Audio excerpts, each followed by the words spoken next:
স্বাগত। দেখছেন দিনের প্রধান খবর, আর এইসব খবরের বিশ্লেষণ নিয়ে আমাদের নিয়মিত অনুষ্ঠান বাংলাদেশ এখন। সঙ্গে আছে আমি জান্নাতুল ফেরদৌসী।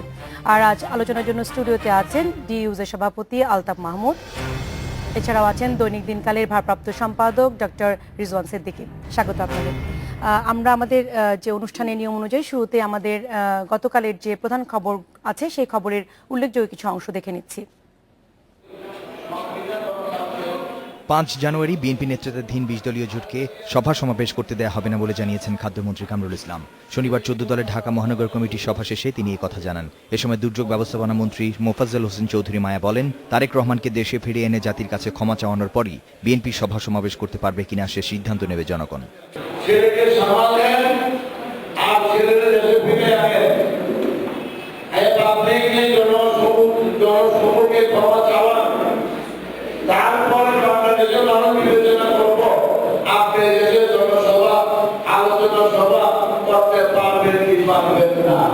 প্রত্যেকটা নির্বাচনী এলাকায় আমাদের নেতা কর্মীরা মাঠে থাকবে, মিছিল করবে, সমাবেশ করবে। উস্কানি দেওয়ার চেষ্টা করবেন না, মাঠে নামার চেষ্টা করবেন না দয়া করে।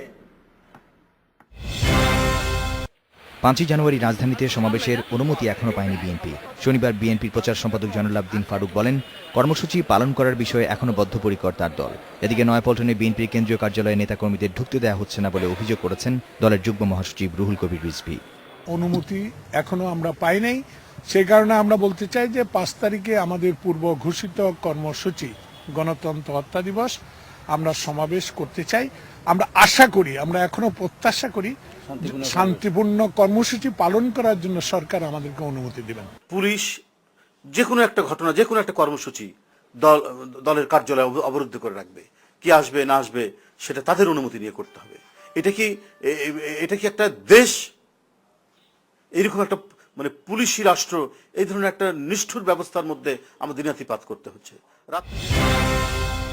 আজ ছাত্রলীগের 67তম প্রতিষ্ঠা বার্ষিকী। এ উপলক্ষে অপরাজেয় বাংলার পাদদেশে সমাবেশ করেছে সংগঠনটি। এ সময় সড়ক পরিবহন ও সেতুমন্ত্রী ওবায়দুল কাদের বলেন, 2015 সালে মানুষের মন জয় করে শান্তির ধারা ফিরিয়ে আনবে ছাত্রলীগ। অর্থনীতি স্থিতিশীল থাকলেও কাঙ্ক্ষিত বিনিয়োগের অভাবে উচ্চ প্রবৃদ্ধি অর্জন করতে পারবে না বাংলাদেশ। চলতি অর্থবছর 7.3% প্রবৃদ্ধি অর্জনের কথা থাকলেও প্রবৃদ্ধি 6.5%-এর মধ্যে থাকবে উল্লেখ করে একটি গবেষণা প্রতিবেদন দিয়েছে সিপিডি। রাজনৈতিক শান্তি সত্ত্বেও এবং আন্তর্জাতিক পণ্যমূল্য কম থাকা সত্ত্বেও, এই 3 সুবিধা থাকা সত্ত্বেও আমরা দেখছি ব্যক্তি খাতে বিনিয়োগ বাড়েনি। জম্মু কাশ্মীর সীমান্তে টানা 3 দিন ধরে চলছে গুলি বিনিময়। শনিবার পাকিস্তানি সেনাদের গুলিতে নিহত হয়েছে 2 ভারতীয় সেনা ও 1 নারী। ভারতীয় সীমান্তরক্ষীদের গুলিতে মারা যায় 1 পাকিস্তানি শিশু। এ নিয়ে দুদিনে নিহতের সংখ্যা 14 জন। এর মধ্যে ভারতকে কড়া জবাব দেওয়ার হুঁশিয়ারি দিয়েছে পাকিস্তান। ফেব্রুয়ারিতে শুরু হতে যাওয়া বিশ্বকাপ ক্রিকেটের জন্য বাংলাদেশ দল ঘোষণা করা হচ্ছে আজ। দুপুরে 15 সদস্যের চূড়ান্ত স্কোয়াড ঘোষণা করবেন বিসিবি সভাপতি নাজমুল হাসান। কায়কোবাদ আকবর, ইন্ডিপেন্ডেন্ট নিউজ, ঢাকা। দেখছিলাম আমাদের খবরের উল্লেখযোগ্য অংশগুলি, চলে যাচ্ছি এ নিয়ে বিস্তারিত আলোচনায়। আপনারা দুজনেই দেখছিলেন এবং আমরা গত কদিন থেকে আসলে দেখছি যে গণমাধ্যম, রাজনীতির অঙ্গন সবখানে আসলে 5 জানুয়ারি নিয়ে আলোচনা খুবই স্বাভাবিকভাবে। আজকেও কিন্তু আমাদের হাতে যে কটি পত্রিকা এসেছে সেগুলো একই, তাদেরও হেডলাইন 5 জানুয়ারি উৎকণ্ঠায় দেশ, রাজধানী সহ সারা দেশে নিরাপত্তা জোরদার, শঙ্কার দোলাচলে 5 জানুয়ারি, শোভাযাত্রায় ছাত্রলীগের ছাত্রলীগের যে শোভাযাত্রা ছিল আজকে, সেখানে রাজধানীবাসী দুর্ভোগের কথা বলা হয়েছে। আমাদের সময় রাজপথে সংঘাতের আশঙ্কা, এরকম সংঘাতের পথে 2 দল। প্রথমে আমি আলতাফে আপনার কাছে যাই যে 5 জানুয়ারি এবং এই যে রাজনীতি অঙ্গন বলেন আর গণমাধ্যম বলেন যে আলোচনা, এ নিয়ে আসলে আপনার মতামত কি? ধন্যবাদ। 5 জানুয়ারির বিষয়টা আমার কাছে একটু বলতেও একটু খারাপ লাগছে আমার। সেটি হচ্ছে একটু অতিরঞ্জিত হয়ে যাচ্ছে। এটা আমরা বেশি বেশি করে ফেলছি। এটা কি গণমাধ্যম না গণমাধ্যম একটু বেশি করছে। যে একটা প্রত্যেকটা নিউজের মধ্যে আপনি দেখবেন কিছুটা এজিটেশন থাকে। আপনি অ্যাজ রিপোর্টার আপনি যখন একটা নিউজ করবেন, কিন্তু সেই সাথে আপনার একটু পার্সোনাল ওপিনিয়ন দিয়ে দিলেন, এরকম একটা ঘটনা ঘটে। এখন আমার কাছে এই জিনিসটা খুব একটা ভালো মনে হচ্ছে। নিউজ যেটা হওয়ার মতো সেটা তো হবেই, কিন্তু আমরা এমন অবস্থা, আপনি চিন্তা করেন যে এখন থেকে এক সপ্তাহ আগের আপনি টেলিভিশন অথবা পত্রপত্রিকার নিউজগুলো দেখবেন যে প্রত্যেকটা না হলে কিছু কিছু নিউজের মধ্যে বিএনপি এখন চুপ করে বসে আছে, বিএনপি কিন্তু ঘটনাগুলো করার কিন্তু কিছু নেই। ঘটছে, যেমন গত কদিন থেকে আমি একটু মাঝখানে আপনাকে interrupt করি। please. গত কদিন থেকে কিন্তু সব দল, আওয়ামী লীগ বলেন, বিএনপি বলেন, আমরা যেখানেই কোনো সমাবেশ বা যে কোনো ধরনের অনুষ্ঠান কভার করতে যাচ্ছি সেখানেই কিন্তু আজকেও আওয়ামী লীগের বেশ কয়েকজন দায়িত্বশীল মন্ত্রী কিন্তু এই 5 জানুয়ারি বিএনপি নেতৃত্বাধীন 20 দলীয় জোটকে সমাবেশ করতে দেওয়া হবে না, সমাবেশ করতে, এরকম কথা বলেছেন। বিএনপিকে আমরা দেখছি যে জয়নুল আবেদিন ফারুক গতকালও গেছেন, আজকেও অনুমতি নিতে গিয়েছেন সমাবেশ হবে কিনা, আমরা কিন্তু খবরটা তুলে আনছি। এখন এইখানে একটা বিষয় আছে, সেটি হচ্ছে যে এটা কিন্তু আপনি গত 3 বা 4 দিন 5 দিনের কথা বলেন, তার আগের কথাটা আমি বলছিলাম যে আপনাকে নিউজের মধ্যে থাকতে হবে, কিন্তু সেই জায়গাটা আমাদের কেন যেন মনে হয়েছে একটুখানি আমরা বাড়িয়ে দিচ্ছি। কেন একটা উত্তপ্ত অবস্থার সৃষ্টি হচ্ছে না, কেন বিএনপি এত ঝিমিয়ে পড়ছে, বিএনপির এমন সব একটা পলিটিক্যাল স্টেটমেন্ট তো হতেই পারে, রাজনৈতিক দলের নেতারা বলতেই পারেন এভাবে, নামতে দেব না, ধ্বংস করে ফেলবো, মেরে ফেলবো, ইত্যাদি ইত্যাদি, এগুলো হচ্ছে। কিন্তু আমি যদি আমার জায়গা থেকে এই ধরনের কোনো রকমের আভাস দেওয়ার কথা বলি, এবং আমি যদি বলতে চাই যে বিএনপির কিছুই করার নেই, বিএনপি এখন হারিয়ে যাচ্ছে, বিরোধী দল তো দেশে নেই বললেই চলে, এ কথাটা আমার কাছে আমি যদি বলি সেটার কিন্তু মিনিং কিন্তু একটু খারাপ ছিল, এবং সাধারণ মানুষ কিন্তু বিরোধী দলের প্রতিনিধিত্বশীল যে গণতন্ত্র, সেটা সত্যিকার অর্থে বিরোধী দল যদি না থাকে সেইটার ব্যাপারে আপনাকে সেজন্য বলার জায়গা আছে। আপনি এডিটোরিয়াল, আপনি ওপিনিয়ন দিতে পারেন, আপনি স্পেশাল আইটেম করতে পারেন। আমরা এই বিষয়টা নিয়ে আসবো, আমি আসলে রেজন ভাইয়ের কাছে আসবো, তার আগে আমরা একটু নয়াপল্টন থেকে ঘুরে আসতে চাই। সেখানে রুহুল কবির রিজভী অসুস্থ হয়েছেন, এমন একটি খবর আমাদের কাছে আছে। রাজধানী নয়াপল্টনে বিএনপি কেন্দ্রীয় কার্যালয়ে অসুস্থ হয়ে পড়েছেন দলের যুগ্ম মহাসচিব রুহুল কবির রিজভী। তাকে পুলিশের পাহারায় হাসপাতালে নেওয়া হয়েছে। সেখানে আছেন আমাদের সহকর্মী খালিদ আরাফাত, তার কাছে জানবো আসলে কি ঘটনা ঘটেছে।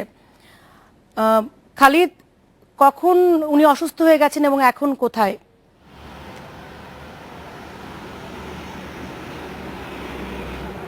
আমরা ঘন্টাখানেক আগে আমরা খবর পেয়েছি যে উনি হঠাৎ করে অসুস্থ হয়েছে। তো আমরা এখানে আসার পরে দেখি যে এই বিএনপি যে কার্যালয় আছে নয়াপল্টনে, সেখানে কিন্তু প্রচুর পুলিশের পাহারা আমরা দেখতে পেয়েছি। তো এর মাঝে আমরা চিকিৎসককে আমরা ভিতরে ঢুকতে দেখেছি। তো চিকিৎসকের সাথে আমাদের কথা হয়েছে। তো চিকিৎসক আমাদের যেটি বলেছেন যে ওনার আগের যে কিছু সমস্যা ছিল, শারীরিক সমস্যা, এবং সেটি একটি বিষয় ছিল, এবং এছাড়া তারা ধারণা করছেন যে তার হয়তো গ্যাসের কোনো সমস্যা হতে পারে, এবং তারা বলছেন যে তার পেট ফুলে গেছে, বুকে কিছু ব্যথা আছে, এসব বিষয় বলছে। তো কিছুক্ষণ আগে আমরা দেখলাম যে ডিবি পুলিশ এখানে আসে বিএনপি কার্যালয়ে, এবং তাকে একটি অ্যাম্বুলেন্সে করে নিয়ে হাসপাতালের উদ্দেশ্যে নিয়ে যায়। এখন আমরা আরো কিছুক্ষণ পরে জানতে পারবো যে তার আসলে এখন কি অবস্থা। আরাফাত, রুহুল কবির রিজভীর সাথে কি অন্য কোনো নেতারা ছিলেন সেখানে? বিএনপির অন্য কোনো নেতা ছিলেন কিনা? রুহুল কবির রিজভীর সাথে বিএনপির অন্য কোনো নেতা সেখানে ছিলেন? আসলে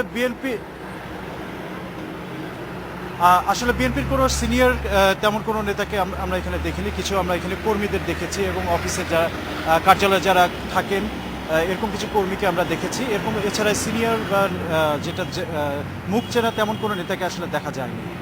আরাফাত, আপনাকে অনেক ধন্যবাদ। আপনি হাসপাতালে গেলে আমরা হয়তো পরবর্তী খবর আপনার কাছে জানবো। রেজন ভাইয়ের কাছে আসি। আজকে কিন্তু আমরা সারাদিন আমরা যে খবর সংগ্রহ করছি, সেখানে রুহুল কবির রিজভী অভিযোগ করেছিলেন যে বিএনপি কেন্দ্রীয় কার্যালয়ে নয়াপল্টনে পুলিশ কাউকে ঢুকতে দিচ্ছে না, এরকম অভিযোগ করেছেন, এবং গত রাত 3:45 আমরা জানি যে তিনি ভিতরে ঢুকেছেন, এবং তাকে বেরোলে উনি গ্রেপ্তার হবেন এই আতঙ্কে উনি বেরোননি, এবং শুনছিলেন আমার সহকর্মী বলছিলেন। দুটো কথা। এর আগে আপনি যে কথাটা বলছিলেন যে 5 জানুয়ারি নিয়ে যে নিউজ কাভার এবং অত্যন্ত এগুলো যে এটা হচ্ছে, আলতাফ মাহমুদ বলছিলেন যে গত কদিনের শিরোনাম আসলে 5 জানুয়ারি। না, এটা তার সঙ্গে আমি সামান্য ডিফার করি। যা ঘটনা ঘটবে সেই কথা সাংবাদিক না লুকালো ভালো। তবে এটা ঠিক, বিএনপি কি পিছু হটলো এরকম শিরোনাম হয়েছে, যেটা উনি পয়েন্ট আউট করলেন। এগুলো হলো হটেছে, দ্যাট ইজ বিএনপির সমস্যা, এটা তো আপনার আমার কোনো সমস্যা না। কিন্তু এটা ফ্যাক্ট, আপনি তো সেভাবে প্রশ্ন করে এমন একটা মন্তব্যমূলক নিউজ করলেন যাতে মনে হয় যে আমরা যেন বিএনপি যেন পিছু না হটে, যেন এখানে একটা ফাইটিং অবস্থা তৈরি থাকে সেরকম, নিজেরা পার্ট হয়ে না হ্যাঁ। যাওয়া। সুতরাং এটা সাংবাদিকতার খুব মৌলিক বিষয় যে আমরা যেন ঘটনার বিবরণ দেই, ঘটনার অংশী না হই, সেটা ইম্পর্টেন্ট, যেটা উনি পয়েন্ট আউট করার চেষ্টা করেছেন। সেখানে আমি যেটা বলবো যে হ্যাঁ, 5 জানুয়ারি নিয়ে যে কথাগুলো আপনি একটু আগে আমাদেরকে শোনালেন, যে মোফাজ্জল চৌধুরী মায়া উনি কি বলেছেন, কামরুল কি বলেছেন, বিএনপিকে বের হতে দেওয়া হবে না, মাঠে নামার চেষ্টা করবেন না, দেখে নেব, তার আগে বলছে চামড়া তুলে নেব, তার আগে বলছে ঠ্যাং ভেঙে দেব, তারপরে বলছে যে বড় বড় নেতাদের নেরি কুত্তার মতো পিটাবো।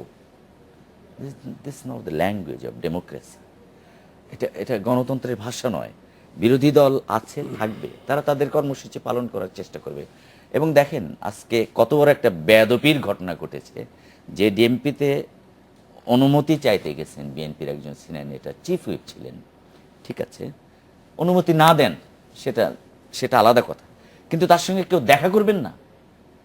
আপনারা কি আসমান থেকে এসেছেন? এটা চরম বেয়াদবি এবং চরম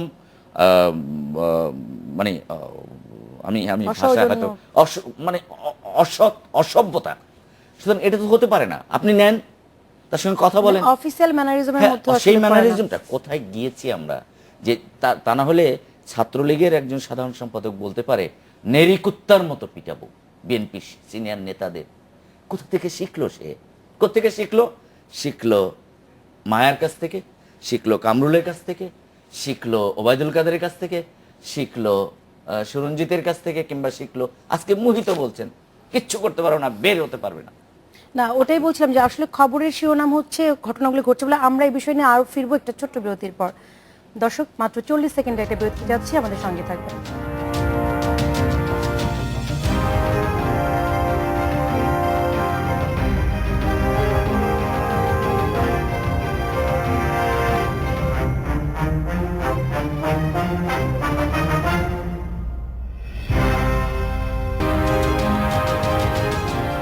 বিরতির পর ফিরে এলাম, দেখছেন বাংলাদেশ এখন। চলে যাচ্ছি আবার আলোচনায়।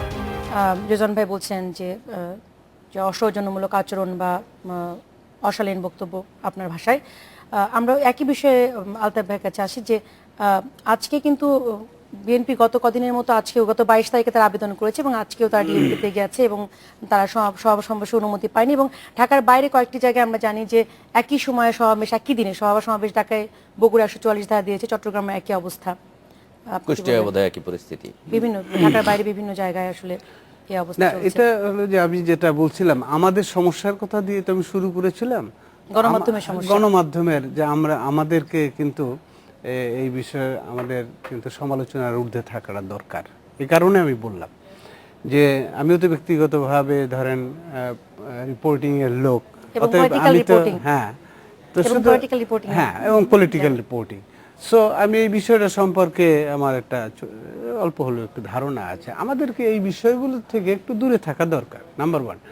নাম্বার 2 হচ্ছে রেজওয়ান সিদ্দিকী যেটা বললেন যে ভাষা, এই ভাষাটা, এই কালচারটা কিন্তু আমাদের নতুন না, এটা অনেক পুরনো। এবং আপনি দেখেন যে সরকার দলের লোকজনের একটি প্রিভিলেজ থাকে, এবং বিএনপি যখন বা